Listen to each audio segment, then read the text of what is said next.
I was listening to a recent podcast of Recovered. You can find it on iTunes. It's actually a pretty good podcast.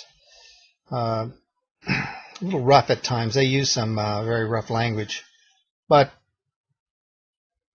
they have part of the podcast is they have a speaker, or a recording of a speaker they play at least in part. And one of those speakers was Clancy I. And Clancy was giving a speech there in the recording.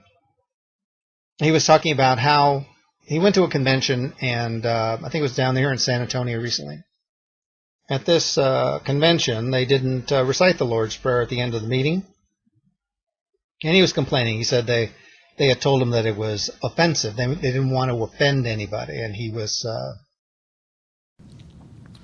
I spoke at the World Service Office at their big meeting there last summer, and I noticed they closed the meeting with the Serenity Prayer. I said, why don't you say the Lord's Prayer? We don't want to offend anyone. We don't want to offend anyone. And what is it offensive in the Lord's Prayer, may I ask? Well, it was said by Jesus. It's a Christian prayer. It isn't a Christian prayer. He was a rabbi when he said it. It's a Jewish prayer. That's why I hate it. But there's nothing that I can think of in the Lord's Prayer that is not said or implied in the 12 steps. It's very clear. There's nothing big there. Why do we care? I guess his point is that why should we care about this Lord's Prayer? Is it really offensive? And especially, is it offensive to Jews? And he seemed to think not. After all, he said, it's a Jewish prayer. And then he gave some sort of a off-color joke about it, and probably designed to offend. It's the very thing that he's trying to illustrate. So is it offensive? Is it offensive to Jews? Is it really a Jewish prayer? Well, the answer is that it's certainly formed like a Jewish prayer. It takes on Jewish prayers take on a sort of a formula, and at least the way it starts off is perfectly fine. It starts off with Our Father.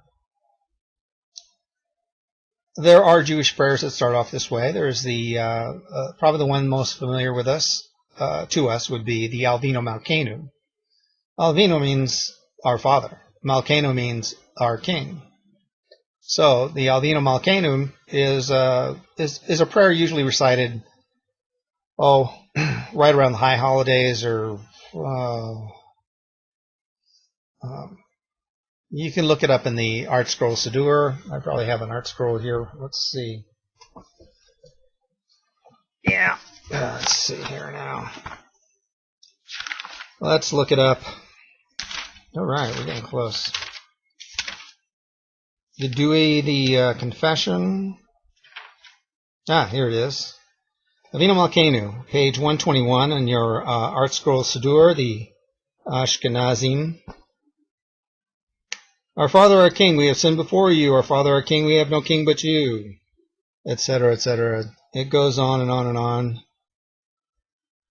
So the Lord's Prayer is formulated like a Jewish prayer. So Clancy's right. It's a Jewish prayer. When you look at the structure of the prayer, what it's not asking for anything unusual. So from that standpoint, I don't see what the problem with the Lord's Prayer is, except for one thing. It's associated with the Christian faith. Christians recite it. It's like a watchword sort of a thing for Christians. So for that reason, I don't recite it. When everyone gathers to recite the Lord's Prayer, I skip it. I say a different prayer. I hold hands with the two people on either side of me, and I'll talk about that subject a little later. But they usually gather in a circle. People hold hands, and then they recite their prayer, and I recite mine. I recite it in Hebrew. I recite the Shema. The Shema is a small passage, for those not familiar with it. Small passage out of Deuteronomy. Not very long. At least the part I read. It's not very long. And I recite it in Hebrew about as loud as everyone else is reciting it. Is this disturbing to others? Well, probably to the person that's standing next to me, those two people. But if they focus a little bit, every single person and I've been doing this a long time, every single person who has been next to me has managed it just fine. But you don't have to recite it aloud. I mean, you can recite whatever you want quietly. A lot of people recite prayers quietly. You really don't know what they're saying. So go ahead and do that. Recite the Shema or something else, or simply stay quiet, meditate. Do whatever you'd like, and then step out. Step out of the circle when they're done. The reason why I do it aloud is because I'm an obvious Jew. When I go into an Alcoholics Anonymous meeting, I'm wearing a kippah like this, and I have tzitzit, fringes. I look like the beard. I often wear a hat,